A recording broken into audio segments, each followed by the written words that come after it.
Well, hello, my name is Jim Nichols.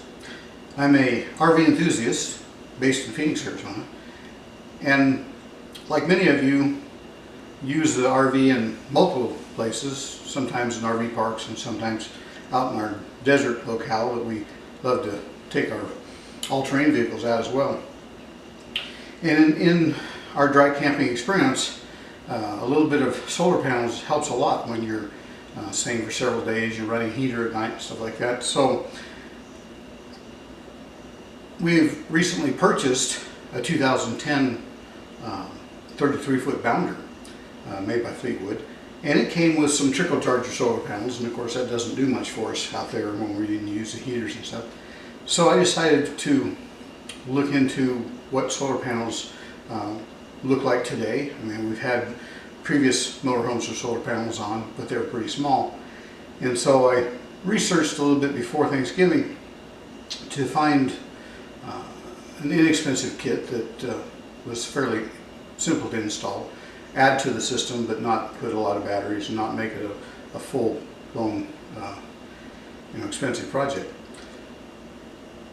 So I'm here today to show you what I found and to take you through the installation process that I'm going through in adding this 300-watt solar panel system to our existing battery control center and dual 6-volt batteries with about 275 amp hours.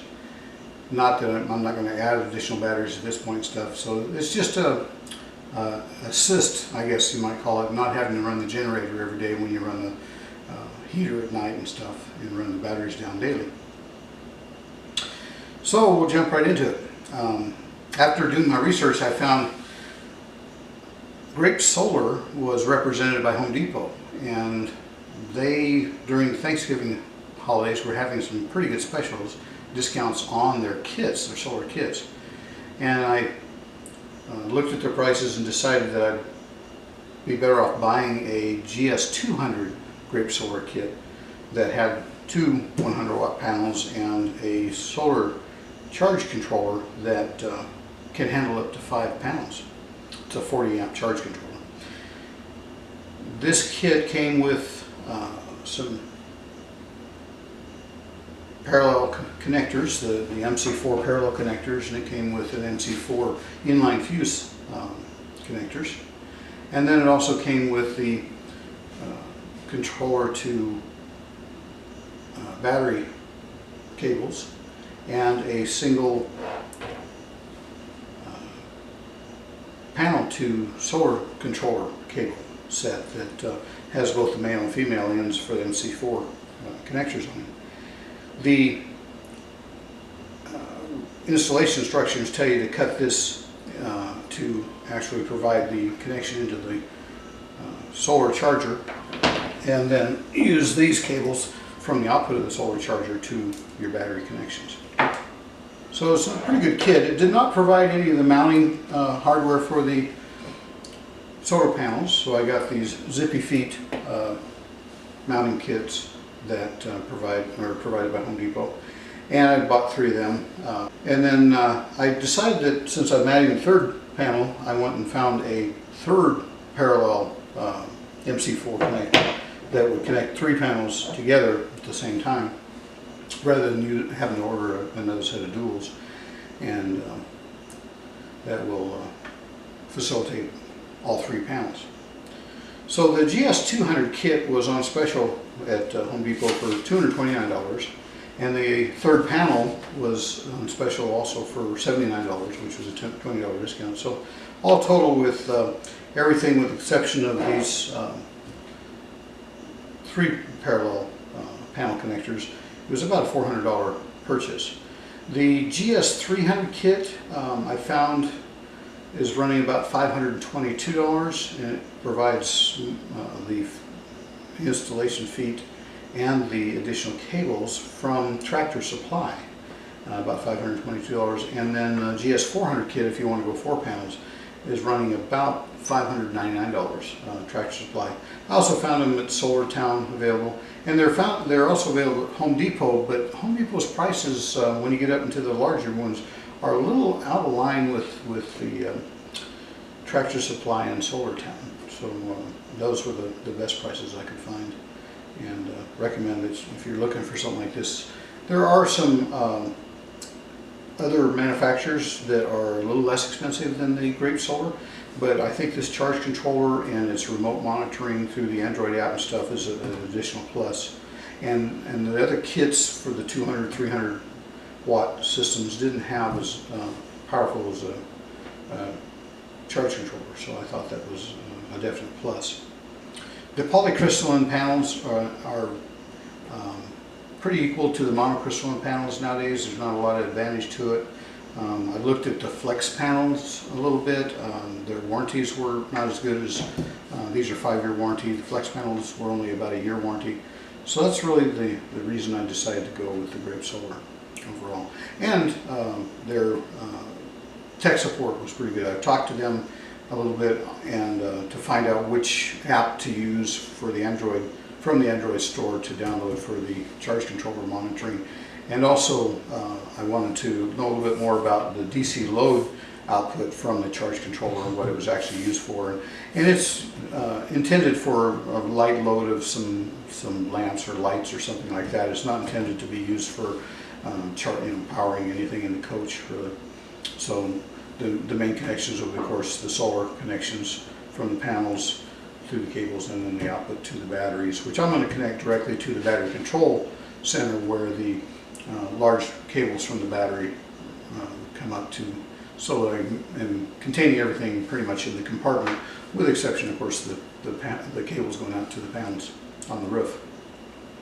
Which I did order some additional extension cables for going up to the roof, since I've got probably 20 feet at least. So I bought about 30 feet of cables that I can run up and pass through either a vent duct or through the refrigerator ducting. Though refrigerator ducting, they say that the wiring gets a little warm in there, so it's not a good idea. So as I get up on the roof and we really go over where we're going to install this on the RV, we determine what the actual length was. Some additional details about the panels. These panels provide about 25 amp hours or 300 watt hours per day. As I said, they do have a 5-year warranty on them, and with the Zippy Feet mounts, they're pretty easy to mount. I'm going to probably use number 10 screws, wood screws type, to go through the roof of the RV and use the sealant, Dichlor sealant, to seal the screws and holes and stuff. I looked into the glue-on frames to go around it, and they looked like they worked pretty well, but I just would like a more solid install. For assistance on installing your panels, I've downloaded, I believe it was from Tractor Supply or Solar Town, some of the connection guides, user guides, to actually take you through how the system should be connected. So if you're a novice on wiring and connecting things up, the guide takes you pretty much through the connections on the panels, connecting them to the parallel connectors and into your connections coming down from the roof. There is a bit of difference if you're going to, say, a 4-watt or 4-panel system, something larger than a 3-panel system. There is some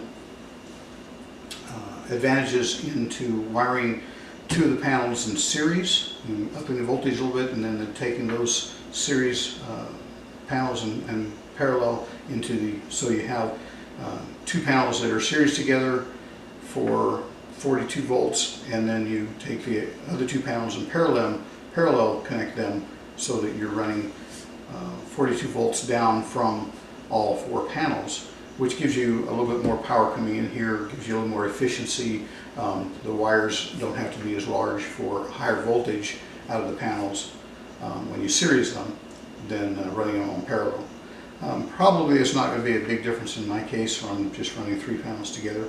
if I do go to 4 panels, I'll probably, just reconnect how I have these connected so that they're connected in series.